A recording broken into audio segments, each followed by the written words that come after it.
few days since that incident with the mug being suspended in thin air and without spilling its content. I have been practicing and trying to understand how these sudden powers of mine actually worked. Luckily for me, it was my day off and I had all evening to myself, meaning I had enough time to try and figure this out without a thought reminding me of where I need to be and getting me distracted without the ability to focus. It might take a lot of concentration, but I think I could activate and enact its effect on an object if I put size and weight of the object into consideration, but only on small objects which wouldn't cause much strain to me. I placed an empty soda can on the dining table and then knocked it off of it while trying to recreate the same process for similar results. At first it seemed like what happened that night might have been a fluke and would not happen again, but I was well aware most powers needed to be nurtured before it could be used at will. After many trial and errors with the heat of frustration slowly piling up and getting on my nerves, I decided to take a warm relaxing bubble bath and call it a night. While in the bath, as I sunk into the bathtub trying to relax my nerves and tried not to overthink it, a sudden thought hit me which made my eyes slowly widen, and just before the light bulb which appears above people's heads when they get an idea could appear on mine metaphorically, I jumped out of the tub like I was avoiding getting electrocuted when the bulb showed up. I ran straight out of the bathroom in the direction of the dining table with bubbly water dripping from all over my body from my soaked and drippy white hair to the sole of my feet, because I was too excited to try what I had thought of in the tub that I did not even consider toweling my body dry and just used my hand in sweeping my hair backwards. On getting to the table, I placed the can on it, then flicked the can off. I extended my right arm in the direction of the can, then started thinking about going against the gravitational pull acting on the can when all of a sudden the following calculation started flooding into my mind: the weight of the can, its mass, the gravitational force acting on the can and pulling it to the floor. Suddenly the soda can stopped mid-air without coming in contact with the ground. A wide smile slowly creeped across my lips as I stared in both amusement and satisfaction. I repeated the same procedure over and over again till I got 10 straight consecutive successful trials. Then the thought came to me: what if it goes both ways, like currently going against gravity and holding it in place? What if I try to make it move against the gravitational force trying to pull it down? This thought had me bubbling up inside because the potentiality of telekinesis seems too unreal and might expose my world to a whole new possibility, because at that moment I felt like this is just the beginning, the tip of the iceberg, the first phase of the manifestation of my powers. Telekinesis can't be the end of it. I had this feeling within me and it felt like I could do so much more than I am currently capable of. Still staring at the floating can, I raised my extended right hand slowly as I thought of going against the gravitational pull and making the can move upwards. Slowly but surely the empty soda can started moving upwards in the direction of the dining table next to it. The can kept on levitating as it rose above the table, then dropped carefully on the table's surface. This little exercise was extremely enfeebling, not physically but mentally. The success of this trial had me pondering on the fact that I could do so much more than just lift a can. While laying on my couch trying to recover from the mental burnout, it came to me that if I could perfect this ability I might be able to stop a moving car, maybe a bullet even. The excitement kept growing as I anticipated the refinement of my newly discovered powers. Whoa! That was the exact reaction I had right now, as I opened my eyes trying to process two things. One was the confusion of me falling asleep on the couch all through the night just after I decided to rest a little and, it's morning already. The other was the information flooding my brain. The physical and mathematical readings I have been doing concerning forces had suddenly become way more simplified in my head. 2. Like I could state formulas for different vector calculations and the application slowly came in each time I thought about it. The sudden influx of knowledge scared me a bit, but the mind-boggling anticipation I felt was way more overwhelming. I decided to start up my day and prepare for classes, letting my brain digest the current understanding I have about physical forces and the exhilarating powers I was still trying to figure out. Nothing like a cold shower to start up your day. Most people prefer warm or hot showers in the morning, but I find cold showers perfect for starting up my day. It keeps me active the whole day, unlike hot showers which just makes me feel so relaxed to the point that I might sleep off during lectures. There's something about thinking in the shower that just provides ideas and solutions to troubling thoughts. While I took a bath I kept getting ideas on how to practice and improve on the grip I had on my powers. After the cold shower, I went on ahead and prepared a healthy breakfast which consisted of toast accompanied with bacon and fried eggs, washed down with a glass of freshly squeezed orange juice. I just love having this for breakfast. It's healthy, nutritious, and easy to prepare. After breakfast I was all dressed up and headed to the university. While the lecturer taught advanced mathematics I knew the formulas before he stated them, and I knew the answers even without a calculator. I kept grinning within myself because with this kind of intelligence I could not help it but wanted to know more. So after lectures were over I went to the library and hit the books. Reading was a hobby of mine, and it seems like the more knowledge I acquired, the more I had a better understanding of how the forces work. However, this ability of mine requires enhanced intelligence and calculation to determine what vectors affect what force. Everything in the universe is going to a new location with direction and amount of space to fill the destination, that being magnitude. From subatomic particles, kinetic energy, fundamental forces, momentum, trajectories, and more could be modified by me. With that information, I could learn to manipulate anything by changing its vectors. The university's library was helpful to me in different ways, especially in giving me a better understanding on how my powers work, but only the basics. I would have to groom my hold on telekinesis before attempting to proceed to the next level, which might take a while due to my current level of control. I stared at a book with a red cover located at the top shelf, of which I would definitely need a ladder to get to it. Maneuvering around the library, I noticed there wasn't anyone inside, so I lifted my right hand in the direction of the book and gave a command in my head for the book to come to me. Immediately I started accounting for the weight of the book, the distance between the book and I, which vector force was required to make the book move in my direction. I came to the conclusion which emphasized on the force of attraction. Then the book started up with shaky movements, but eventually it came at me, but at top speed. I had to get down in order to avoid it and avoid getting hit in the face by a book. That's almost like being allergic to libraries or getting kicked out of a library by a book. I looked at another with a lilac cover, then repeated the same calculations, but this time I accounted for the speed too, and the book came to me at moderate speed. I held the book as a smirk appeared from my lips and crossed to my left cheek.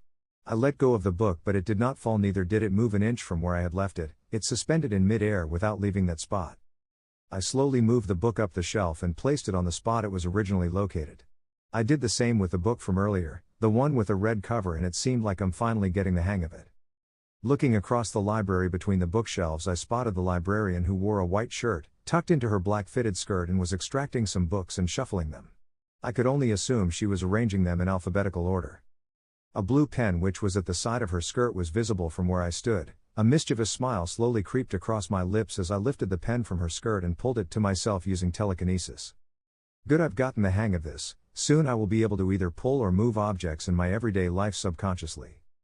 Anyway, it is time to call it a day and prepare for work. My shift starts in 2 hours. The evening was as relaxing as watching the sunset while sitting on a bench located at a perfect spot near the ocean, as the sun reflected on the waters and the cool ocean breeze soothes the soul.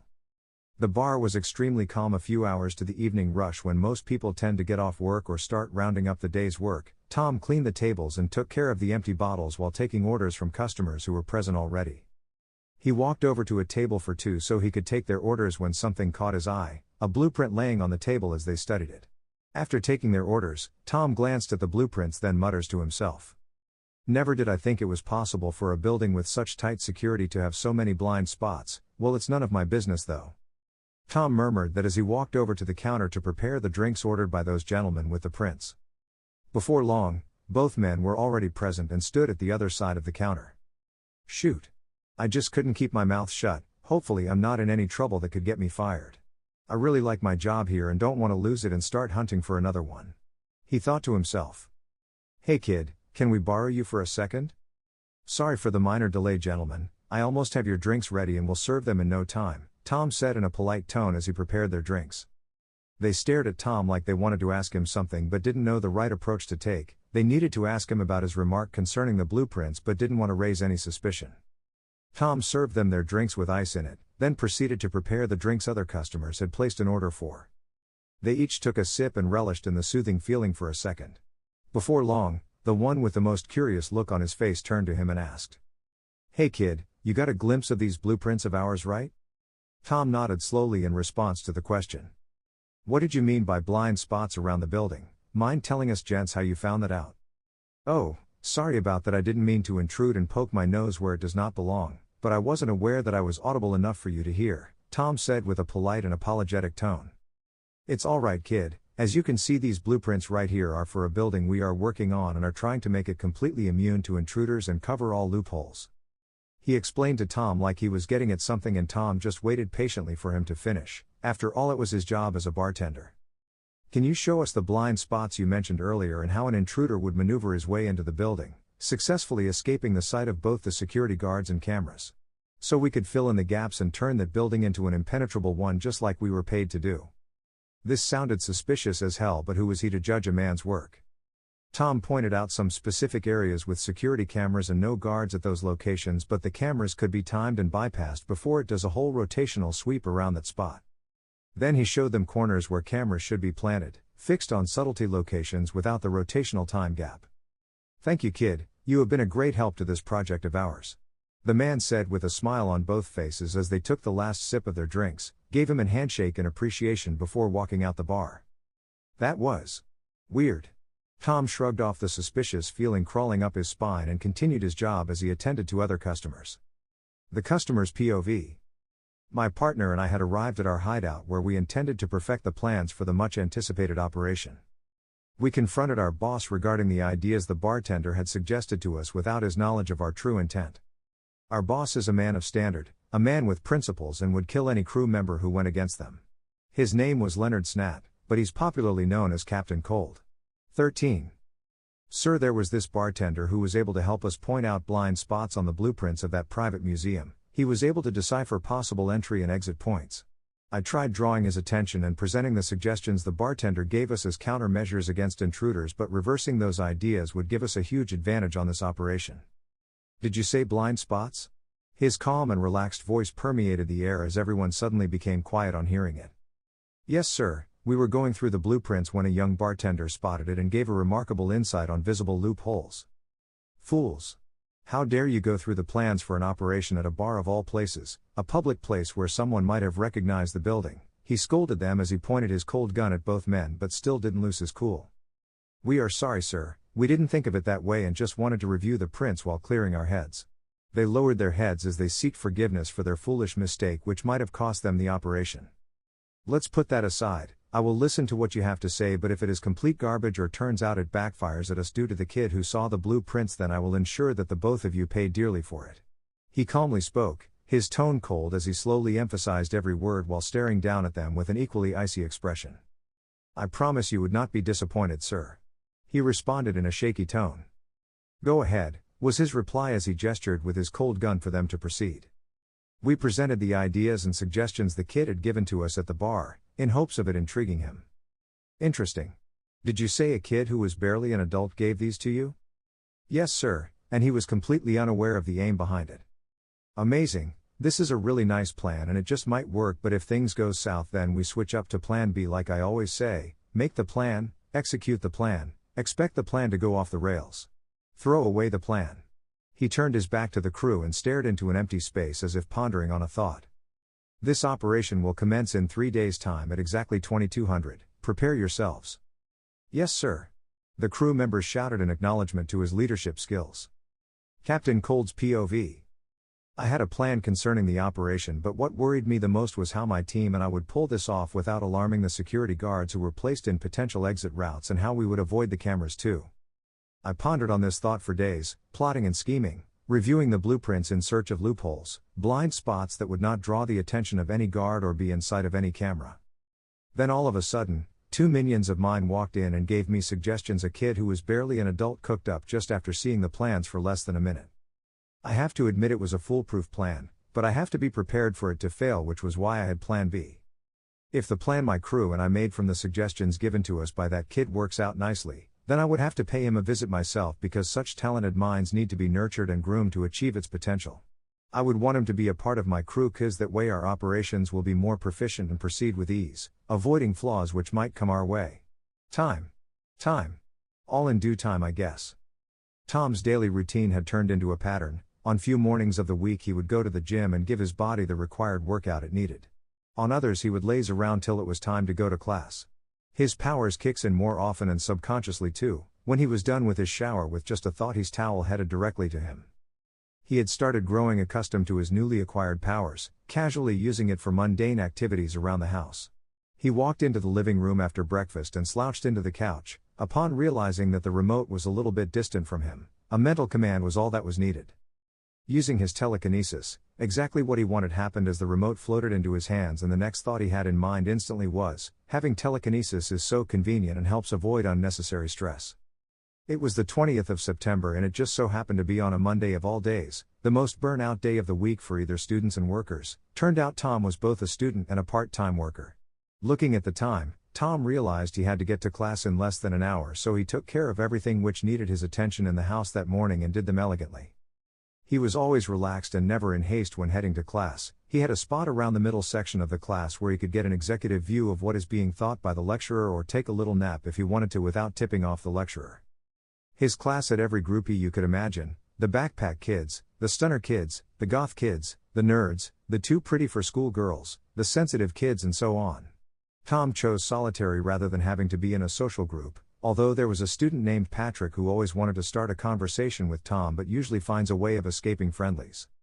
Lectures that day were as boring as it could get, but he paid no mind because all he needed to do in order to pass that course was get a good percentage of attendance, then get a pass mark on his assessments and exams. Immediately after he was done with lectures for the day, Tom headed home to freshen up before he proceeded to his part-time job as a bartender. A job he had grown acclimated to over the past few months. His boss Gary was a free-minded and easygoing man who did not care about Tom's personal life. The only request was for him to keep doing a good job. As he prepared to leave the house for his workplace, a breaking news popped up on the TV screen. There was news about a Kondak diamond which was apparently stolen from a private museum where it was being held as part of a private collection a few days back, but no further information had been released for the public. Something about the news just didn't sit right with Tom, but anyways, it wasn't his problem. All he could think about was getting to work on time so he doesn't get Linda or Gary mad at him for being tardy. The workers at the bar all lived like a small family. They treated each other with respect and joked most of the time. Gary's POV.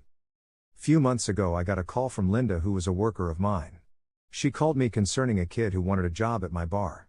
This bar wasn't a place for kids or people without a backbone. It was a place where dangerous people come to drink and clear their messy heads. A person who easily gets intimidated by the customers would become a prey to most, and they might get rubbed on their way home from work. But this boy Tom, there was something about him that just seemed different from other kids who had wandered into my bar seeking a part-time job. I liked his guts, so I hired him, and over time he kept on impressing me, from how fast he learnt the names of so many drinks to how fast he learnt how to mix so many drinks. He even had his own special mixture of drinks which tasted like Tennessee whiskey and would definitely put some hair on your chest. The customers loved his mixture to the point they started calling it a Tom special. He doesn't know how popular he'd become in the bar lately. It seems like he's always stuck in his head, like he was usually thinking about something else even while attending to another that needed his focus. But still, he wasn't spacey and was proficient in his job. I can't shake the feeling that there was something more to Tom that I wasn't aware of. Only that I do not care about my workers' personal lives. I just want them to keep doing a good job and not getting into any trouble. Tom Hendricks POV. I had gotten to work that evening and was greeted by both Gary and Linda, who seemed to be having a discussion behind the counter. The bar wasn't as busy as it usually was, but it was brimming with wasted folks who were willing to spend every dime they had on them on more and more drinks. I had resumed my duties and started taking more others, picking up from where Linda had left off. Cleaning the messy tables filled with empty bottles was such a bother, but hey, it is part of my job after all. I returned behind the counter so I could continue doing what bartenders do, when a calm but soothing voice called to me. I lifted my head to see the person who was ringing the bell and calling out to me while I was literally just in front of him. The thought that came to mind the moment I set eyes on the person responsible for the minor disturbance was, what the hell is Michael Scofield from Prison Break doing in the DC verse? 9. I swallowed that thought, acting like he wasn't a familiar face to me as I turned and asked, "What drink would you like for the evening, good sir?" "I heard you had a special combo which tastes as good as Tennessee whiskey. I would like a glass of that." His response was completely unexpected for Tom. "Right away, sir, one house special coming up." As I prepared the drink mixing different alcohols in order to achieve my main goal, he asked another unexpected question. "Do you remember two men with a blueprint whom you gave solutions to their security issues?" The question seemed tacky as hell, and I was sure this guy meant another thing completely. Call it my spider tingle if you will, but I was half inclined to believe that blueprint was a prison security layout. But then again, it had nothing to do with me if Schofield escaped again. After all, I was just giving my honest thoughts, so I decided to do the same to his question. Yes, I was the one who provided solutions to their security problems. They asked for my help as it had been a pain in the ass issue to them. They were colleagues of mine and referred you to me. How would you like to work for me? We could put that brain of yours into good use. He takes a sip from his drink, then stares directly at me while waiting for my answer. There's nothing special about my brain. I'm just a little bit smarter than most people, and it was just basic knowledge anyone with a good eye could figure out. Also, I don't even know who you are and you expect me to quit my job and come work for you? It would be worth it, Trust me. What's your name, kid? Basic manners. I looked him straight in the eyes, not budging an inch against the stare of the possible criminal in front of me. Ha ha ha. I like you, kid, you've got spunk. The name's Leonard, but my friends call me Leo. Leonard it is then, I do not intend on becoming a friend of yours. And my name is Tom, a simple bartender who doesn't want any trouble. He chuckled a bit then said. Nice meeting you, Tom. He extended a lame handshake to him. I shook his hand and responded in kind. It wasn't a pleasure. With a smile on his lips he took the last sip of the drink in his glass before he waved farewell to me. See you around, kid. I cocked up an eyebrow and responded with, hopefully not. Upon hearing my response he laughed as he walked out the bar. I knew the missing diamond and the men with the blueprints along with Michael Schofield, who was now called Leonard in the DC verse, are all connected. Normally I wouldn't want to be in the middle of this mess, hopefully I won't see him again, but I can't shake the feeling that he'll be watching me from a distance. The awkward meeting with Leonard kept nagging at the back of Tom's head. In his previous life his friend had made mention of Michael Schofield from Prison Break being on the DCU, but he also made it known to Tom that he was a villain in there, a major headache for the Flash. He knew how smart he was in Prison Break and would not be surprised if he turned out to be a criminal mastermind in the DC verse. He took a seat on the dining table and placed his bowl of cereal on the table as he pondered on the thought about Leonard, which led to him forgetting to add milk in his cereal. He was already seated and found it a pain in the neck to walk over to the fridge for some milk, so he just used his telekinesis to open up the fridge and brought the milk to the table. He had become very fluent with his telekinetic control but wasn't strong enough to lift heavy objects with his mind. So each time he was alone at the gym during early hours of the morning, he would lift dumbbells as a way of exercising his telekinetic and mental strength. Most times at home while he did the dishes he would also try lifting 2 small dumbbells he had with him for home workouts. This way he taught himself how to multitask while using his telekinesis without him giving his complete mental focus to one. And he once used his telekinesis to raise the couch so he could clean beneath it while vacuuming the living room. The easier it became for him to lift few heavy objects, the more practical he became with his powers. During one of his math classes for the week, the math lecturer shared their assignments back to them after grading them. On announcing the person with the highest score, he had everyone in shock with a few who gazed at him like he was pulling their legs. It was Tom. He had the highest score and made everyone question how a person with amnesia could find time to put aside his current blowback and top the highest in the class within weeks. Many disliked him for his attitude, solitary personality, high self-esteem, which made it seem like he was looking down on them and was why he wasn't associating with anyone at school or joining a club to act as a distraction from his assumed dilemma. Meanwhile, that wasn't the case one bit. He did not ponder on his assumed life issues and just continued with his life. School was just a necessity for his so-called normal life over here. The more he read books, the smarter he got. It was no surprise to him when he started topping the teacher's favorite of his math class because he was aware of his own intellectual growth. He was just minding his own business and staying on his lane without getting on others' hairs or drawing unnecessary attention to himself. While the lecturer addressed the class, Tom was deep in thought. He thought of his telekinesis, wondering if they had any drawbacks or would lead to a nosebleed like others usually get once they strain their minds beyond what they could handle. His curiosity grew and had him wanting to know how his powers affected objects, if they acted upon the object directly, or on the atoms of the object. One thing with most people who were capable of telekinesis was that they were psychics, but one thing was sure for him, and that was he definitely wasn't one. He knew this for a fact because he had been staring blankly at a kid at the front row for a while now, trying to read his thoughts when he heard a voice calling at him. "Can I have your attention back, Mr. Hendricks?" Snapping out of his thoughts, he turned to the lecturer and gave an honest reply. "Sorry about that, sir." Then he went on and continued lectures. One thing was for sure, he wasn't in attendance at any parties hosted by course mates or even school events, because he knows there is more to life than partying around with a bunch of teenagers who could not see anything past their miniature needs. In short term, Tom was what you would call a social outcast. At Gary's pub, Tom could be seen attending to customers and mixing drinks for regulars who had just walked into the bar and gestured for him to bring the usual to their table while they took seats for themselves. While working behind the counter, he noticed a familiar voice that he would never mistaken for another person. It was Leonard Snart. "Hey buddy, how is business lately?" Tom knew he wasn't there just for a drink, so he tried averting the conversation and preventing it from leading to the offer he was given the previous day. Snart paid him a visit. "You know, busy as always. What would be your order this fine evening?" He looked at Snart as he signaled to the bottles which were well arranged behind him. With a tiny smirk on his lips, he requested for a Tom special, turned his back to the counter still seated, then took a look at the customers present in the bar that evening. "While you are making my drink, I hope it wouldn't be too much to ask for your help with a riddle that had been pounding at the back of my mind all day? Just one riddle without any other coming along with it, right? He asked Snart, who was now facing the counter in hopes for a positive answer from Tom. Way to kill the fun, kid, but sure, just one question. Okay, shoot. Tom handed him his drink, waiting for the so-called riddle. Mrs. Andrews called the police to investigate the burglary at her home.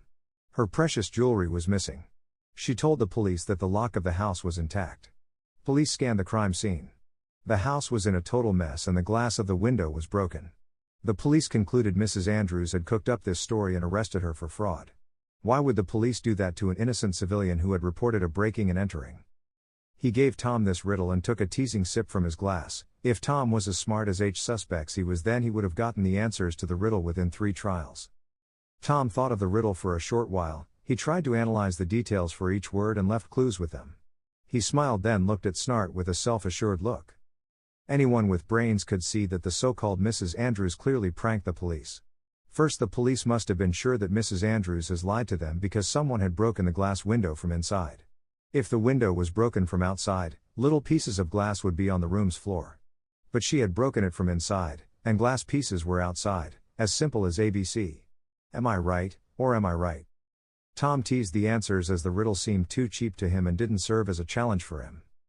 Snart chuckled for a while before putting down his glass and directing his eyes at Tom. I asked my crew members this same riddle. Until now none of them had been able to come up with the right answer, something that is taking men hours to figure out when the answer is as clear as daylight for them. You did so within seconds of accessing the question. You will be a valuable asset if you join my crew. Maybe your crew members are just a bunch of thugs with no brains. If you'll excuse me for a second, I need to serve a customer. Tom replied as he walked over to a customer with a tray in his hands which held a bottle and a glass consisting of ice cubes. Few minutes after serving, he walked back to the counter and found Snart, who was sipping his drink in an elegant but slow manner. I know you don't want to get into any kind of trouble, but trust me on this, you don't have to do anything at all or actually get involved in my business. All you will be doing for me is analyzing the job and giving the most suitable scenario which would lead to a foolproof job.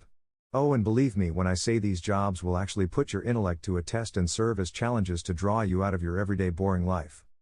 Tom considered the offer for a while and knew the jobs would definitely be illegal, but the thrill that might come with it was a dopamine rush he would love to experience. Plus the pay might be way above his weekly checks he received from his part-time job.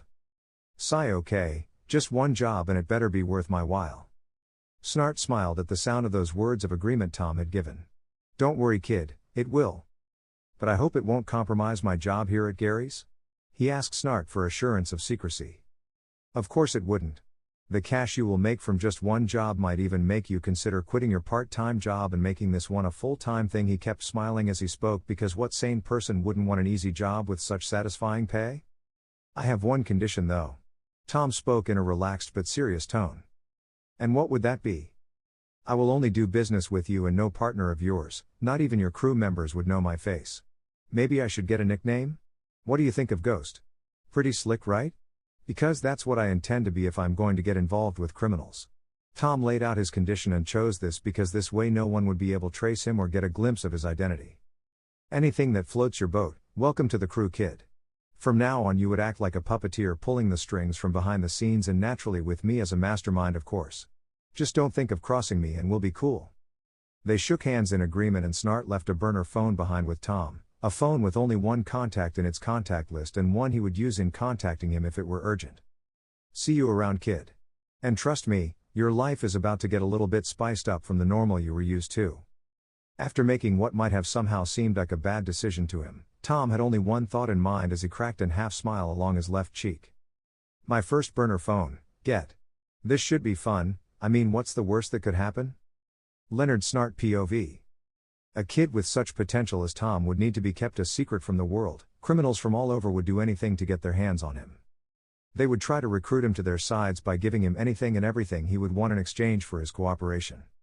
I'm sure that the more challenging a job might be, the more exciting it would be for him when he sees through the loopholes and exposes the flaws. He seems like one who enjoys the thrill. In agreement to the deal I had made with Tom, I invited Marty and Chuck, who were my crew members he had helped out the other day, and also the guys who led me to this devious genius. I killed both members as they knew his identity. I can't and would not let anyone who knows his face to keep drawing breath. I had looked into the eyes of the kid, and within those eyes there wasn't the slightest hint of fear. Those were the eyes of someone loved for the thrill. I knew it because it was the same eyes that stared back at me every time I looked in the mirror. A man who would do anything just for his own amusement. I need to keep a good eye on him unless he might grow to become a dangerous asset who only cares about what pleases him. I don't know if he's a metahuman, but I hope he isn't one because it might make it a little difficult to control him if he was one. With him by my side I could be the best thief in Central City, no, not just Central City but the whole world. People might wonder why I chose to base in Central City of all places, even though the Flash had been a pain in the ass most times, and that is because it is my home and I love it here. I have another heist planned, and this time it would be a feat no thief had ever emerged successful from. I just need to obtain the necessary information concerning the operation before moving on to the next phase. Tom Hendricks POV. It was Saturday, which also meant lectures free day for me, and it just so happened to be my day off.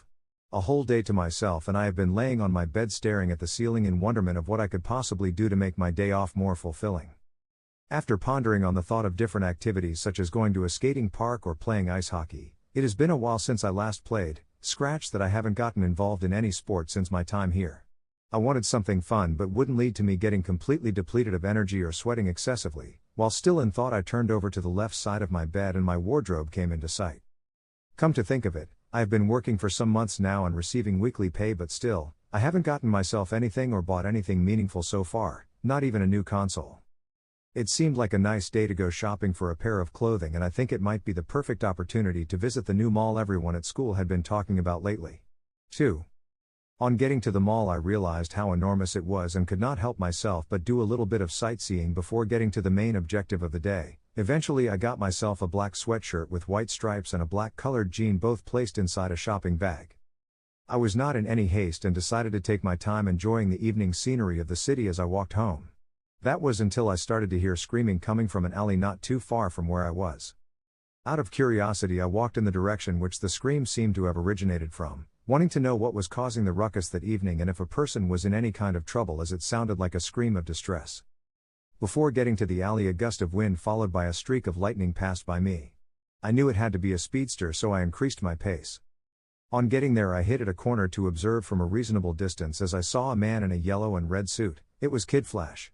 He stood in front of 3 men who seemed to have been harassing a young lady as they had a gun pointed at her. The young speedster asked them to put down the gun and let the young lady go, but they decided to push their luck and took a shot at him. He caught the bullet and raced towards them, and before I knew it, they were in cuffs and their guns in his hands. Kid Flash helped the lady get a hold of herself and told her to leave the scene after confirming she wasn't hurt severely and only had bruises. Before he could get back to the criminals, one who seemed to have been the leader chuckled as his hands were suddenly engulfed in flames. It was an astonishing sight to behold. He melted the cuffs with his flames, and Kid Flash wasn't aware one of them was a meta, otherwise he would have used the cuffs for metas. I didn't need the help of a psychic to know he planned on burning him to a crisp as a way of releasing his pent-up anger. He took a proper stance and started gathering what seemed to be a fireball between both palms with intentions of blasting it at Kid Flash. His crew members, still in cuffs, knew what he was about to do and ducked into a corner before he could release what he had cooked up between his hands. I saw Kid Flash twirling both hands in circular motion. My guess is that he was trying to create a vacuum. "Too late, kid," he blurted out before blasting the ball of fire towards his direction and at an insane speed. Luckily, it seemed like the young speedster was able to create the vacuum in time before the mass of flame got to him. The kinetic energy of the flame was cancelled out and it got extinguished midway. Cool. My first live superhero versus meta criminal showdown, was my instant thought as the robber looked at Kid Flash and decided he would push his luck and take him on. "Neat trick you've got there, seems like I would have to kick it up a notch," he said with a barbaric look on his face. "If your attacks are all long-ranged, then I think this should be over pretty soon," he said with an expression which seemed like a give me your best shot kinda look. I knew there was an unspoken rule where heroes and villains had to do something like a prep talk, trying to rile up the other before violence commenced, and I have always criticized that it was a waste of time. Maybe there was something there that I just couldn't understand, who knows? But watching it play out right in front of me changed my perspective about it, because I could definitely feel the tension between these two as the robber had both hands submerged in flames and Kid Flash seemed like he was ready for anything that would be thrown his way. Do you know that when you raise the body's temperature and increase the pace at which the heart beats far beyond what's normal, humans could move at extraordinary speed and gain a temporary boost in strength almost like that of a superhuman? The robber stared at Kid Flash as he spoke with a wide grin on his face, as if staring at a worthy prey that might prove challenging to defeat. His eyes turned completely white and his skin turned red with vivid veins stretching across most areas. His body started releasing a little amount of steam, and it doubtlessly was not coming from the flames he had on his hands but from an overheated body system. "Shut the fuck up and let's get started with the ass kicking already. I've got plans for the evening," he said as he grew a bit impatient while watching the transformation a person who seemed like a mere robber had just attained. The robber took a firm stance and used his flames to boost his sudden dash, and for a split second I could not see neither him nor Kid Flash.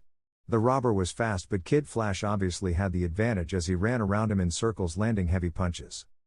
The destructive power of his flame attacks was something else, and it had me watching their fight from a somewhat safe corner. The alley wasn't spacious enough for such a fight and would certainly serve as a huge disadvantage to Kid Flash if he wanted to keep casualties to a minimum. Finally, I get to witness a literal fight between a hero and some psychopath of a villain. The real DC thrill. Boom.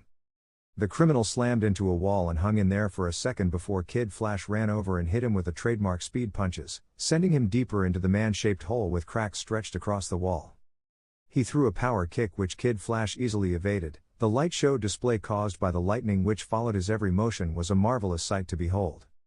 He gave a loud roar as he increased in size by a foot or two, and his strength seemed to have doubled with him attaining a giant-like stature.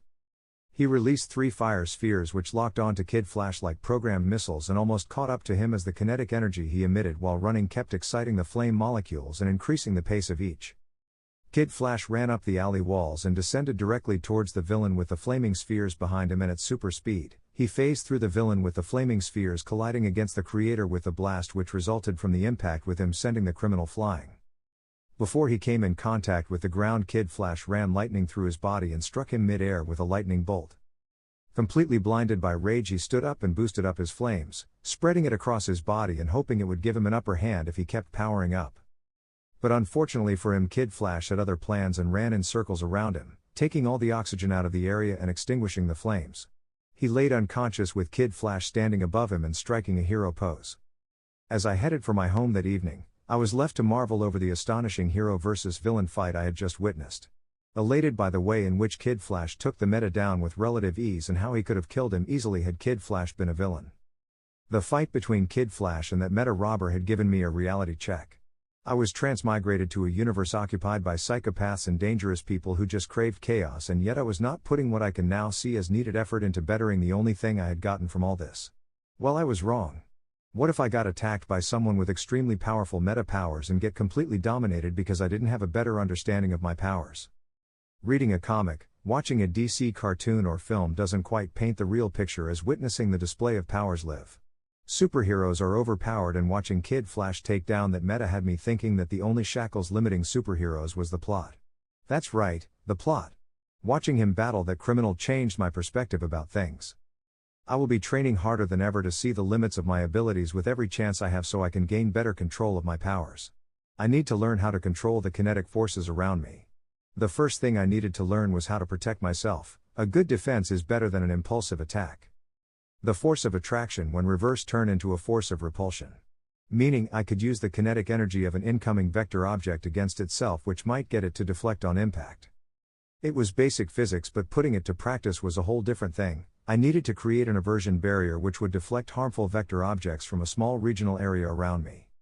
In order to practice and simulate an attack, I needed a machine which could launch a small object directly towards me and with precision.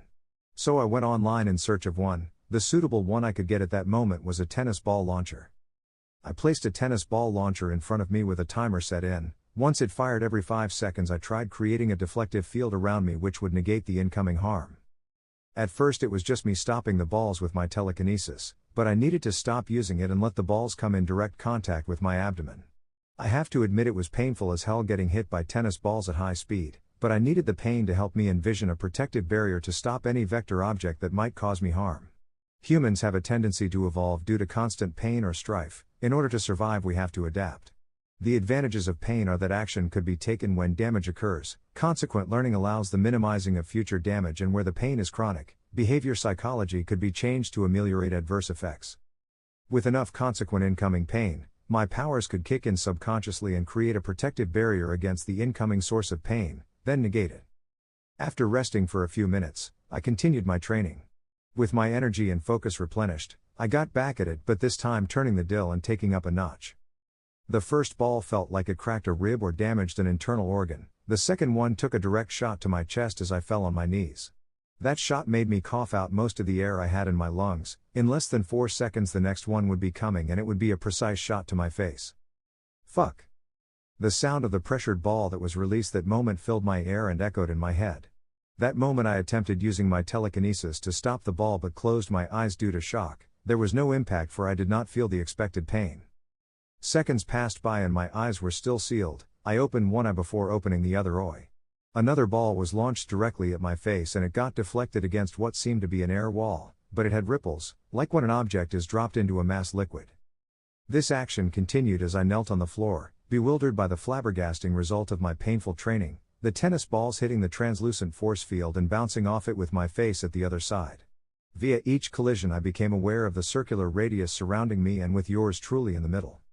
Turning my back on it and the barrier still protected me against the tennis balls. I switched off the machine and thought to myself to generate the barrier both at will and subconsciously. I stood in the middle as the parade of tennis balls began. Subconsciously I created the deflective field around me and not a single ball made it through that radius. This way I could become invulnerable to bullets, but it's still too weak to stop one, and there's still that question about dealing with speedsters. I recently got involved with a criminal and what would I do if I get busted by the Flash? After seeing the way Kid Flash fought, I needed to find a way to fight against speedsters and come out of it victorious, hypothetically. One thing I could think of was that the cells of speedsters are in constant motion generating kinetic energy and increasing the bioelectricity present between them. If I could cancel out that kinetic energy, then I have an upper hand against them, but I'm still not strong enough to cancel the momentum of atoms. I needed to learn how to neutralize kinetic energy, how to stop speedsters on their tracks and make their cells function like normal humans, and they would be unable to draw power from their power source, the speed force. Without it they wouldn't have their speed. Everyone knows the speed force was basically the force which acted like a super steroids for speedsters. This would stop the cells from generating enough kinetic energy and temporarily disconnect them from the speed force. While I sat on a chair deep in thoughts, I brainstormed on how I could utilize my powers to counter a speedster. Suddenly I was pulled out of my thoughts by the ringing of a phone.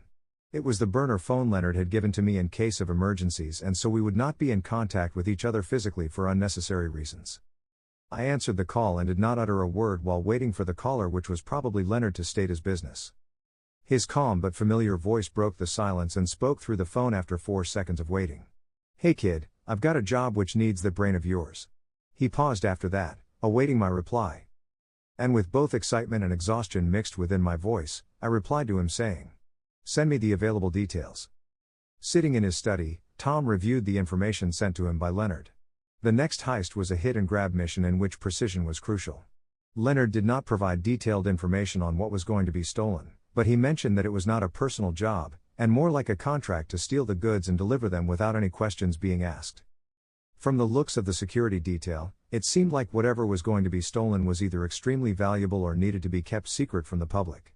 Tom wondered how Leonard had obtained the private security detail and schedule, but he knew there was no point in asking him as Leonard likely had his ways. The job involved an inconspicuous truck that would head to Central City in 3 days. It would be heavily guarded, and the experimental project being transported was developed at Ivo Laboratories located in Keystone City. The guards would be on high alert and could be one call away from the police if anything suspicious happened during transport. Damn. Tom needed to think of every possible scenario the heist could take. He needed to run simulations and pick the one with the highest rate of success. There was no room for failures or sloppy miscalculations because one mistake could jeopardize the operation. It was a tough job considering they needed to deal with security, stop the truck, ensure the police would not be contacted, and even if they were, it would be too late when they arrived. A perfect exit route was a necessity. That part would be left to Leonard, a criminal mastermind who would already have an escape route and appropriate vehicles for such a heist. The presence of the Flash and Kid Flash in that city wasn't helping matters because those speedsters could be there in a flash. Yeah, pun intended, Tom soliloquized the thought as he paced from one end to another within his study, stroking his chin as if an imaginary beard was present, which might help him think deeper and result in better insight on the matter at hand. Time, he muttered. Everything concerning that job depended on the timing of the attack and the amount of time spent on opening the truck without the source being traceable. Also, the time needed to grab the item and then disappear from the scene before the cops or the speedsters showed up also had to be deliberated upon. On getting to a suitable and reasonable conclusion, he called Leonard on his burner phone. That was fast. I wasn't expecting a call from you so soon, at least not till another 24 hours, Leonard's deep but ever-calm voice vibrated through the phone. Sorry to wreck your expectations, but I have developed a suitable plan with a high success rate and close to zero loopholes, supposing your crew members are capable and act according to plan, Tom replied frankly. Nice, a well thought out plan which comes together earlier is easier to digest and perfect than one made in celerity. Also don't worry about the efficiency of my crew, those are men I hand-picked myself because of their expertise and productiveness. Meet me at the old factory located a few blocks away from Carmichael Elementary by morning. Okay, I'll be there. Tom hung up the phone and readily freshened up, before heading straight to bed. Tom and Leonard were sitting in a dimly lit room at the far back of the abandoned factory, discussing their plan for the upcoming heist. Tom explained to Leonard the importance of timing when it came to the response time of the police, something Leonard was well aware of. Leonard, Tom said, you and your crew need to be in and out of that place within 152 seconds upon contact with the truck. Not a second more, you should be on the move before the next 1. That's the average response time for the police in this area. Any longer and we're risking getting caught. Leonard nodded, taking in the information. But what if something goes wrong and we need more time? He asked. Tom thought for a moment before responding. That's why we need to have a solid escape plan in place, just in case. We can't afford to get caught. Leonard nodded, understanding the gravity of the situation. As for the opening of the truck's locks neatly and without a trace, I would recommend getting a laser with high heat intensity for the job. Tom suggested an impeccable solution in order to avoid a messy operation. I don't mean to be nosy or skeptical, but how did you get this job anyway? Tom asked with a curious tone, but no change to his expression as he looked at Leonard, awaiting an answer. I don't know the identity of the client, but I got the call from his secretary. I had no need to know who I was doing the job for because that wasn't important, as long as I get paid and enjoy the thrill of the steal. Once the job is done, I will transport the goods to a private hangar, where they will be transported to the client in Metropolis. Leonard answered with an honest but questionable reply. They continued to discuss the details of the heist, ensuring that every aspect, especially the escape route, was planned to perfection. Also Tom, enough with calling me Leonard. I think we're way past formalities. Call me Leo, he said before getting back to the discussion at hand. Captain Cold stood at the front of the room, his icy gaze sweeping over the assembled members of his crew. He was a tall, imposing figure with a distinctive suit that was covered in blue and white accents, each one representing a different element of his powers. His cold gun, an essential tool for his heists, was slung over his shoulder. Although this operation had to be clean and not traceable back to anyone, he knew that a man could never be too cautious or prepared for the unknown. The crew, all seasoned criminals and experts in their respective fields, were gathered around a large table in the middle of the room. Maps, blueprints, and surveillance photographs were spread out across the surface, each one meticulously examined and studied. Listen up, everyone, Captain Cold began, his voice deep and commanding. We've got a big job coming up, and I need you all to be at the top of your game. We're going to hit a police truck that will be transporting a very valuable project. It's going to be tough, but I know we can pull it off if we work together. He walked to the table and picked up a blueprint, holding it up for the crew to see. The truck will be traveling along this route here, he said, pointing to a line on the map. It's heavily guarded, and the truck itself is a fortress on wheels. But we have the advantage of surprise, and that's where we'll strike. The crew listened intently as Captain Cold began to detail the plan.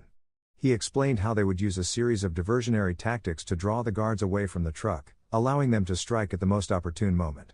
He also explained how they would use an easily transportable EMP, which works within a certain range, to disable the vehicle, and how they would move in quickly to take control of the merchandise. We'll also have to take out the guards, but I've got that covered, Captain Cold said, a hint of a smile on his face. We'll take them out with precision and speed. We'll also have our getaway vehicles ready, so we can make a quick escape with the target. As he spoke, the crew began to nod in agreement. They knew that Captain Cold was one of the most skilled criminals in the business and trusted his judgment and expertise, as well as that of his new consultant with a great deal of expertise. This is going to be a risky operation, but the payoff will be huge, Captain Cold concluded. Are you all with me? The crew looked at each other, then nodded and shouted in agreement, ready to follow Captain Cold's lead. Good, he said, a cold smile spreading across his face. Let's get to work. The crew spent the next few hours going over the details of the plan, discussing different scenarios and potential complications. Cold assigned specific roles to each crew member who would be involved in the upcoming operation. He carefully selected only a handful of men, as he believed that too many participants would lead to a sloppy and messy execution. However, with just the right number of people, the operation would be swift and efficient, with easier means of disappearing afterward. They made sure that everyone knew their role and had the equipment they needed. And when the time came, they were ready to strike. The truck from Keystone City, transporting an experimental project from Ivo Laboratories, was just a few minutes away from reaching the borders of Central City. Central City had no security at the borders separating it from Keystone City, so the only window of opportunity for Captain Cold and his crew to intercept the truck and execute their plan was to strike it at a well-calculated distance, less than 3 minutes away from the border. Cold and his crew were in position and ready, waiting for the approaching target. Tom watched the operation from the top of a tall building located at a reasonable distance from the heist. He peered through the binoculars in his hands, excited to watch it all unfold. Cold and his crew crouched on motorcycles behind a row of abandoned cars on the outskirts of Central City. They had been planning this ambush for days and were now only minutes away from executing their plan. They waited in anticipation, waiting for the truck and for their captain to give them the go signal. Cold held up his hand, signaling for his crew to be quiet and stay low. In the distance, they could hear the sound of the transport truck approaching. He peered over the hood of an old sedan and saw the truck. It was the exact same one in the information he got, and it was getting closer. He activated the timer on his watch, then pulled out a walkie-talkie and whispered into it, "Team 1, take positions." A 4-man team wearing black ski masks and carrying assault rifles emerged from behind a nearby structure with their black dirt bikes as they chased beside the truck, taking on a diamond formation with the truck in the middle. Why dirt bikes? You might ask. That is because they are fast, versatile, and durable, allowing for easy maneuvering in remote areas. They were the perfect vehicle for such a heist. The team then each threw a portable EMP devices which were all round in shape, and they immediately attached to the body of the truck, disabling it. 2 team members approached the driver's side while the other 2 approached the passenger's side, opening the doors and pointing their weapons at the drivers, who quickly put their hands up and stepped out of the truck. Captain Cold waited for the signal, and when he received it, he and his 2-man team emerged from their hiding spots, weapons at the ready. They quickly secured the driver's walkie-talkie as the voice of a man from the back of the truck vibrated from it, inquiring as to why the truck had stopped. They proceeded into positions to loot the truck's cargo, trying to work quickly to avoid detection by the police. However, the issue of the extra security at the back of the truck needed to be dealt with swiftly, as they were constantly losing time and had to make the best of it. Any of the men at the back of the truck could have contacted the police for backup at that moment, but one of the crew members answered the walkie-talkie and assumed the driver's identity as he responded with, "All clear, nothing to worry about. The road is being worked on and a couple of construction workers are clearing a path for us on the road." Immediately he gave a reply. They implanted a small explosive on the truck's locks and the explosion alarmed the guards. Before they could react to the sudden situation while still being disoriented from the explosion, they instantly had guns pointing at each of their heads. They slowly raised their hands up in the air and surrender because any sudden movement would lead to an imminent end. Yes, they were covered in bulletproof vests and well protected, but their faces were only protected by visors, and a shot to the face would be an immediate game over. Overpowering them, they knocked each guard down, delivering heavy blows to their heads with assault rifles, and immediately went for the main objective, which was the project they needed to steal, but it was inside a big metal safe and had an iris scan lock for security, meaning that it would only open when it scans the retina of a specific personnel. Cold thought to himself as he shrugged off his curiosity about what exactly the experiment entailed. He felt that the person who had gone through a lot of trouble to protect the project had failed, and that it was now fair game for him to steal it. Looking like they had hit a stump along the way of the mission, their captain smiled and encouraged them to keep their cool as they were about to lose their composure and deliberated on how they would carry the oversized metal safe. Considering the fact that Cold skipped on using lasers for the truck's locks and just blew up the locks instead, now it was time to put the laser into use. Captain Cold cut a rational size on the front wall of the metal safe before hitting it and then extracted its content. It was a briefcase sealed shut and required a special key to open it, but it wasn't his problem because his job was to get the briefcase which housed the objective. Looking at his timer, it became evident that they had barely 2 minutes left before he suddenly gave an order. "All right boys, let's move out." He instructed them before realizing the cops were already approaching, a minute shy of the well-calculated time frame. It appears that one of the guards had triggered a panic button during the commotion when the locks of the truck were blown open using controlled explosives. That was an unprecedented development which anyone was yet to notice. As they loaded the stolen goods onto their own vehicle, the sound of sirens filled the air as the robbers placidly looked around for the escape route. They had just robbed the truck and were making their getaway when they saw the flashing blue and red lights of the approaching police cars. This is the exact reason why I always tell you guys to make the plan, execute the plan, expect the plan to go off the rails and throw away the plan. Now it is time for a contingency plan. Cold addressed his crew as he signaled for them to split up and try to lose the police in the maze of streets and alleys, then rendezvous at one of their hideouts located within the city. Captain Cold couldn't help but feel a rush of adrenaline. This was what he lived for, the thrill of the heist, the rush of blood from the police chase. Tom was completely impressed by their efficiency and ability to adapt to unexpected changes in the plan. He recognized that this was what it meant to be skilled at one's job, and exemplified professionalism. After leaving the scene, he headed home, anticipating the success of the heist and the deposit of a substantial sum of cash in an offshore bank account under an assumed name, which had been arranged by Cold. Captain Cold walked into the private hangar, his coat swirling behind him as he strode confidently towards the waiting client. The hangar was dimly lit, with only a few flickering fluorescent lights overhead. Cold could see the silhouette of the client, a shadowy figure shrouded in darkness. Without a word, Cold pulled a large duffel bag from his shoulder and placed it on the ground in front of the client. The client stepped forward, reached into the bag, and pulled out the briefcase. Cold watched as the client examined the case, his face expressionless. "Is everything in order?" Cold asked, his voice low and steady. The client nodded, still examining the briefcase. "It looks like you've delivered exactly what I asked for. My people will take it from here." Cold nodded, satisfied.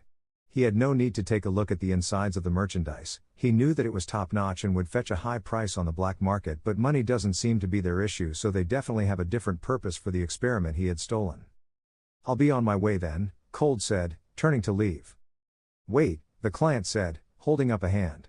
"I have another job for you, but it would be within a year's time period, if you're interested." Cold raised an eyebrow. "I'm always interested in a good job. What do you have in mind?" The client smiled, and Cold knew that he was in for another profitable heist. Being that it stretched for a year's time period, it might be that they want to get every necessity ready before contacting him to steal the last requirement. He left the hangar excited for the next job. The chill of the air outside doing nothing to dampen his spirits. Tom lay in bed, staring at the ceiling, still in awe of the success of the previous day's heist. He had planned the robbery and Leo's crew had executed it in style, and now he was reaping the rewards. When he first got into business with Leo, he had wondered what it would be like to live the life of a criminal mastermind, and now that thought had become a reality. 11. As he lay there, lost in thought, he heard a beep from his laptop. He got up and walked over to his desk where the laptop was, curious to see what it was. Although he had been expecting his share from the previous deal with Leo, he was still surprised to see a large sum of money credited to his offshore account. Tom couldn't believe his eyes. He sat down at his desk and stared at the laptop screen, still in amazement of what he had received as his cut from one operation. As he sat there, his mind raced with thoughts of all the things he could do with his newfound source of income. He thought about the things he could buy if he kept this up and accumulated a fortune. He could buy a fancy car, a big house, and all the luxuries people normally yearn for. He could even retire early and live the rest of his days in comfort. Nah. For most people, yeah. But for Tom, these things didn't hold much appeal. He had grown up in a wealthy home in his previous life and had already experienced luxury to almost the maximum. He knew that he had to be careful with the money, and not let anyone know about it. He didn't even have a friend he could share things with. He would have to keep a low profile and lay low for a while. But that was a small price to pay for the life of comfort he wished to have. Beep. The sound of his burner phone drew him out of his thoughts. The screen lit up and displayed the name Leo. He answered the call as Leo spoke in his usual calm and relaxed tone. "Hey kid, I just wanted to give you a call and let you know that I went ahead and transferred your cut from our job yesterday, over to your offshore account," Leo said. "I just saw it and I have to say, I'm impressed with the amount from one job. I wasn't expecting such a large sum," Tom spoke honestly. He couldn't help but wonder what Leo's cut must have been if his was this huge. "It all depends on the job and the client. I'll let you know if another contract requiring your expertise comes up," Leo said.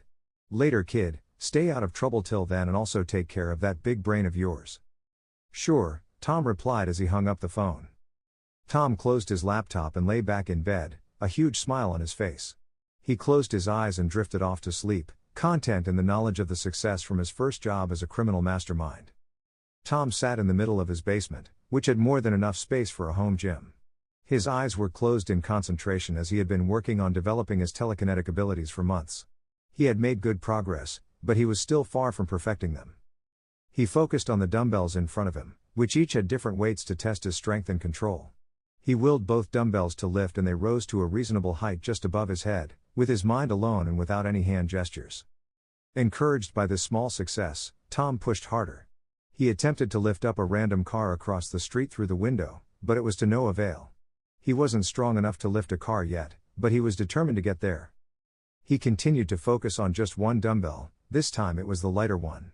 He willed it to move faster towards him and it began to fly across the room, heading straight for Tom's chest. Tom could feel the sweat on his forehead as he struggled to create a deflective barrier in front of him that would be strong enough to withstand the dumbbell's impact. The dumbbell seemed to hit a dense air wall, which appeared like a thick glass-like structure in front of him, at the last minute. It created water-like ripples in thin air around the spot it hit. But it was sent flying in another direction. Luckily he was in the basement and it crashed into some boxes. He definitely broke something within those boxes. He was barely able to create a barrier that was strong enough to withstand the dumbbell subconsciously, but he couldn't help but think of himself as insane for attempting such an experiment. It could have led to excruciating pain and internal injuries. He did it over and over again in hopes of improving the strength of the barrier. But each time he did it, his heart skipped a beat faster, fearing that it wouldn't be strong enough. He had to steel his resolve, knowing that the barrier would only be as strong as his mental will. Tom kept up this exercise until he was confident in both his deflective barrier and himself. His heart no longer skipped each time he saw the dumbbell approaching him at top speed. His subconscious had grown accustomed to the fact that it had to protect him from external harm. He moved on to training the precision of his telekinesis. Tom placed a pen on the floor and commanded it to levitate in the air and move in front of a book that he already had floating in mid-air. At first, it was difficult for him to hold the book in place while trying to control the pen to write the words he had in mind. He would have to take it word for word as he formed the sentence. As he trained, the movements of the pencil became more controlled and precise. He was able to direct it to stay on a specific margin line and spell out words to form a sentence. It was mentally exhausting and took a lot of focus and concentration for him to be able to do this, but he hoped that it would become easier for him as he gained better control over his powers. It was a thrilling experience for Tom, who had never experienced such control over his powers before. Although it drained him mentally, he now had the feeling of his powers being an extension of his mind. Tom continued to train for hours, pushing himself to the limit. He knew that mastering his telekinesis was crucial if he wanted to be able to use it in real-world situations in order to survive in this crazy world he lived in. He trained himself to control multiple objects at once, and even projected his powers to move distant objects till he felt depleted. By the end of the day, Tom was exhausted, but he felt a sense of satisfaction and self-accomplishment in the fact that he had made progress in moving a step further in perfecting his telekinesis. The fatigue he felt that day was unmatched to any he had ever felt before, but he always knew this was a stepping stone. He understood that each time he pushed himself to the brink of exhaustion while training his powers, it would help build up his stamina and strengthen them. Each time he used the powers he had awoken a few months back, he always had a pit in his stomach like he wasn't using them to their full potential. He knew there was so much more he could do. He could feel that telekinesis was just the tip of the iceberg. It was very frustrating knowing that there was so much more he could do, but he was currently limited by his lack of mastery over them and his current weakness. The thought of him being attacked by one of those psychos in this crazy universe and not being able to protect himself due to his current weakness, was a thought that kept nagging at the back of his mind. He tried to shrug it off each time. The possibility of him being a criminal mastermind, which he had become not too long ago, and an hero in an unexpected instance, having his operations traced back to him, he would need to be strong enough to defend himself and escape capture. He had come a long way in his training, and he knew that with continued practice, he would be able to gain full mastery of his powers. Tom went to bed that night with a sense of purpose, determined to continue training and perfecting his abilities in whatever way he could. POV. He sat in his underground lab, surrounded by his team of scientists and engineers. He had just received a crucial piece of equipment for his latest project, a powerful energy source that would be the key component in his ultimate weapon. He paid a low-life thug a huge amount of cash to secure the necessary equipment he needed, and he came through. His loyal secretary handled everything from the negotiations to the payments in a way that could never be traced back to me. Prior to attaining this equipment, which was an ongoing project at Ivo Laboratories and was to receive its finishing touches at Central City, his secretary had paid the same lowlife thug to get him a diamond which could be a game changer in his arsenal. He had him steal the Kondak diamond, a vital part of his ongoing project. The security was top-notch and yet he was successful at stealing it. He might be a lowly criminal but he was good at his job. At last, he said, a hint of triumph in his voice. With this, my plan can finally come to fruition. He stood up and walked over to the large blueprint that was spread out on the table in front of him. Gentlemen, we have everything we need to build the most powerful weapon in the world. And with it, we will finally be able to take down our enemies. Not even Superman would be able to stop us. I will make both Black Adam and Superman grovel at my feet in defeat. Superman had been my greatest foe for as long as I can remember, always intruding and intercepting my plans. While Black Adam had the guts to threaten me, to my face. Well, no more, because once I'm done with this project no one will be able to stop me.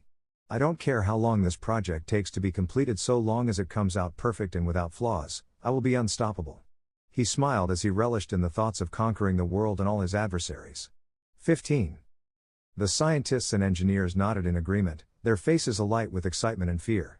They knew that their boss's plans were dangerous and ambitious, but they also knew that he was a genius and that his weapon would be unlike anything the world had ever seen. But we must move quickly, he continued. We cannot allow anyone to stand in our way.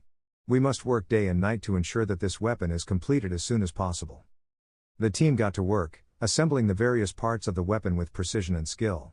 He watched with a sense of satisfaction, knowing that he was on the verge of achieving his ultimate goal. He would show the world that he was the true master of power and control, and that no one, not even Superman, could stand in his way. Tom's POV. I had been watching and observing superheroes and their sidekicks. Those kids have been blowing up lately as they were all over the news. They show potential to become the next League, taking over the mantle of their predecessors. The heroes that everyone in this verse saw as their saviors are way more popular than even the president. I won't be surprised if one of these sidekicks is a student at my school. Since coming to the DC verse, I was barely fazed by most things that had happened here as I had witnessed people doing the impossible and unbelievable stories take over the news. Instead of me getting flustered or frightened by certain incidents, I got amused by them most times. I don't cow if I was slowly losing my sanity, but I was starting to love this crazy verse. You never know what could happen the next minute. Personally, I think that superheroes are completely unlike their fictional counterparts in my previous verse, especially Superman. The way he spoke to the media concerning events which led to the Justice League coming to the rescue. He had the aura and the confidence, the charisma of a leader. Even through the news his presence was quite intimidating. If he was a supervillain he would have been a major headache for the world. But still I wasn't a fan. Heroes try too hard to be perfect in the eyes of the public. They always want to be painted as saints, but I wish they would just be real with the world most times, like Batman. He doesn't have anything to prove to Gotham and just does what he does best. Which was kicking ass, keeping the city safe, while failing good at it, and changing sidekicks like his parental issues made him unable to keep one for a long while. Especially after they clock 18 to 20, that's when they usually decide to rebel a little and choose to stand on their own 2 feet. I don't blame them though. The Batman isn't an ideal father or guardian figure, but he trained them well. He prepared them for anything and any kind of situation they might find themselves in, or so I think from the stories I heard from my best friend and the few cartoons we watched along with comics. That was the basic knowledge I had about Batman aside from how smart he is. I think he is too smart for a human and too strong with hyper reflexes for an athlete. The reports of incidents on the news which involved Batman were horrifying ones. The thought of him just being human and is able to fight godlike beings if allowed enough time for preparation often amused me. The Green Lantern was rarely on the NES unless the Justice League were being honored or celebrated. My guess was that he was often off-world. But a footage of him fighting a criminal leaked some time ago. I have to say having the powers to bring one's imagination into reality is a very terrifying power to be bestowed on a human. He would have to be well disciplined so as not be tempted to do certain things. Wonder Woman was indeed a beauty, her gorgeousness was stunning as could be. Her warrior princess aura was always around her each time I caught a glimpse of her on the news. Honestly, I don't have an issue with anyone or hate any member of the Justice League, but I really hope they don't get in the way of any operation which involves me. Who knows what would happen if they caught me, especially since I was now a criminal mastermind. Either I get arrested or I would need to fight so I could escape. Everyone has a dark side and so do heroes, they are just so good at concealing that aspect of themselves from the public. I didn't really know much about the city's hero and I would like to know about his endeavors firsthand. So I decided to visit the Flash Museum, take a tour and get to have a better understanding about the speedster. I walked calmly down the street towards the Flash Museum. I was a bit of a Flash fan. I think the Justice League aren't as strong as they think without him involved. He had saved the world several times with that speed and IQ of his. It must be cool having the power of a speedster, the electrifying feeling of the speed force and lightning which flowed through his cells all through his entire body. As I approached the building, I could see the iconic lightning bolt logo emblazoned on the front. I took a deep breath and walked inside. The Flash Museum was a place of awe and wonder for the speedster known as Flash. The museum was packed with fans of all ages, all eager to catch a glimpse of the Flash's suit, weapons, and memorabilia. I was greeted by a friendly tour guide who was supposed to lead us through the exhibits. While the crowd followed the tour guide as he led us to a section of the museum, I talked for a while as they walked forward with me standing and everyone got in front of me. Time to ditch the crowd. I was amazed by the attention to detail in each exhibit. I saw the Flash's original suit, complete with scarlet boots and yellow lightning bolts. But currently the boots are gold and has a lightning bolt symbol on it, which is definitely a reference to his superhuman speed. I walked into the newspaper and magazine room of the Flash Museum, and I was immediately struck by the vast amount of information that was on display. The room was filled with shelves upon shelves of newspapers and magazines, each one dedicated to the legacy of speedsters. As I left the newspaper and magazine room, I felt a sense of inspiration and wonder. I think that was why most people in the city are fanboys of the hero. But nah, not me. I have to admit, I was very impressed by the museum's security system. The security measures that were used at the museum were surveillance cameras, motion sensors and alarm lasers. The alarm lasers were around the acceleration case and prevented people from getting too close or touching the glass, because it would attract security and that person might be asked to leave due to suspicion. As the tour came to an end, I had to regroup with the crowd so my absence from them wouldn't be noticed by the tour guide. I got to most parts of the museum even before they were there and I entered sections the tour guide did not take the rest of. Considering the fact that security did not come for me each time I crossed the doors with motion sensors every time I entered a section, then that must mean they weren't off limits but just not included in that day's tour. I was given the opportunity to take a photo with a replica of the Flash's suit. Most people would get all jumpy and excited for it but not me. Nope, definitely not me. I respectfully declined the offer. I called a taxi and headed home. After a few months of hitting the gym to get some workouts in. At first, he had only been going for light workouts, but as the days went by, Tom had noticed significant changes in his body. His arms were starting to look more defined, and his chest was starting to look bigger. He could even see the beginnings of a six-pack starting to form on his stomach. He was ecstatic about the changes he was seeing in his body. As he looked at himself in the mirror after a workout, he couldn't help but feel proud of the progress he had made in such a short amount of time. He knew that there was still a long way to go, but he just wanted to get in shape and not pursue the physique of a bodybuilder. He resumed his daily activities once more. He would often have classes during the day and then head straight to his shift at the bar in the evening. The bar was located in a bustling area of the city, surrounded by shops and restaurants. It was a popular spot for both locals and tourists alike. His shift was adjusted and now started at around 5 p.m. unlike when it was previously 4 p.m., and he would be in charge of tending the bar, taking orders, and serving drinks. The bar had a wide selection of beers, wines and cocktails, and he had to know how to make them all, especially the ones with names that didn't make any sense. He had to be quick on his feet, multitasking and making sure that all the customers were well taken care of.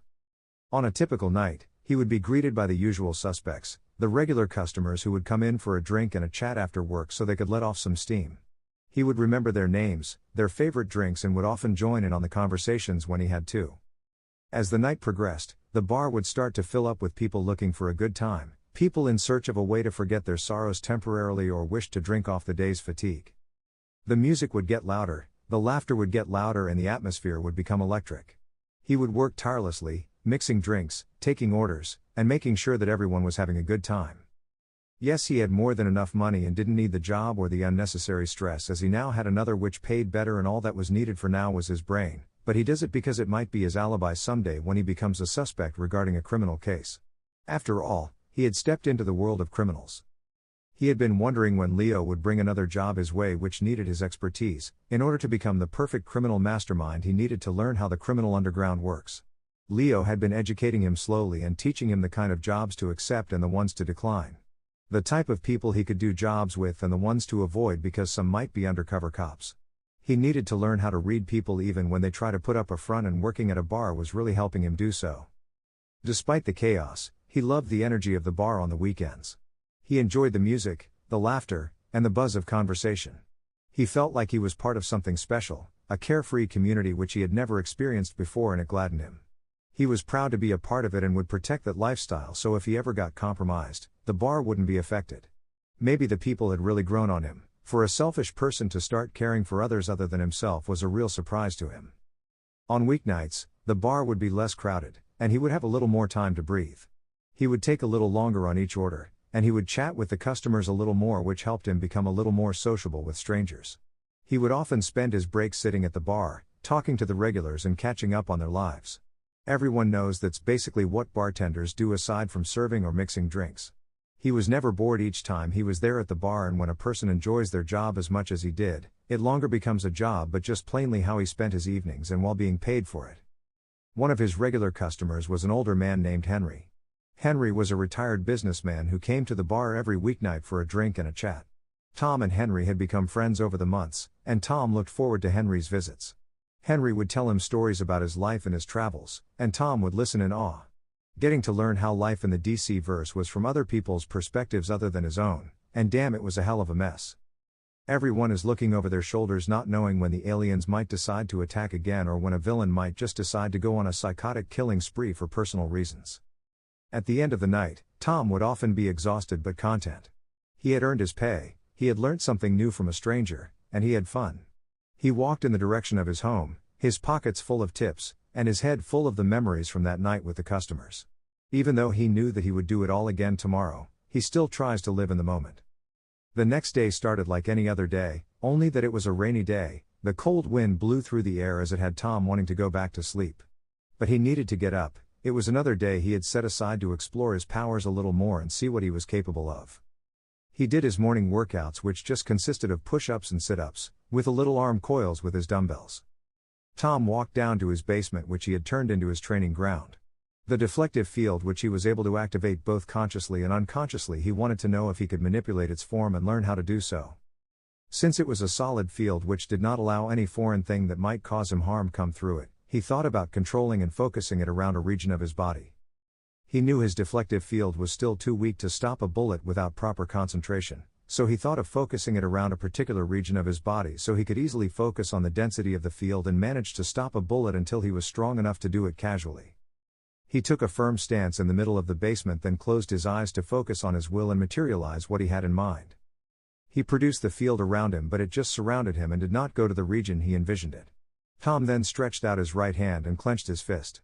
He closed his eyes again and imagined the field like wind gathering around his fist in a circular motion, like an orb but with his fist within it. He suddenly opened his eyes to look at his fist but could not see the field, but he could feel it. Tom then tried to key into the feeling it gave him and pushed a little further. His right arm was completely immersed in the field and he could feel just how well protected that arm was, but how vulnerable he had left other parts of the body. He increased the density of the field as he focused on it like a transparent body shield no one could see, not even him, at least not yet anyway, as he only had the feel for it. As he successfully increased the density of the field around his arm, he walked over to a wall and decided to test just how firm it was. Fully confident in his own resolve, he took a solid stance, then used all his might to punch a side of the basement wall as it left little cracks stretching across it and without it having any form of contact with his skin. It was as though it modified the strength in that arm too, but that wasn't the case. It was a strength which was a result of both the speed and magnitude directed towards the wall. It was a product of his ability as a vector manipulator, but he wasn't quite aware of the yet. Surprised at the spark of progress he made with his powers, his jaw dropped in awe of the brute strength he just unleashed. He decided to test its durability, considering that it was taking a lot of focus to keep the field that dense and also to keep it around that arm region. He needed to train some more so he could focus the field around a particular region on the body and also to make it dense with just a thought or subconsciously. The strength which came along when he punched the wall felt strange, and he intended to pay more attention to it so he could know exactly why his punch was that heavy. He knew he wasn't as strong as that physically or had a monstrous strength.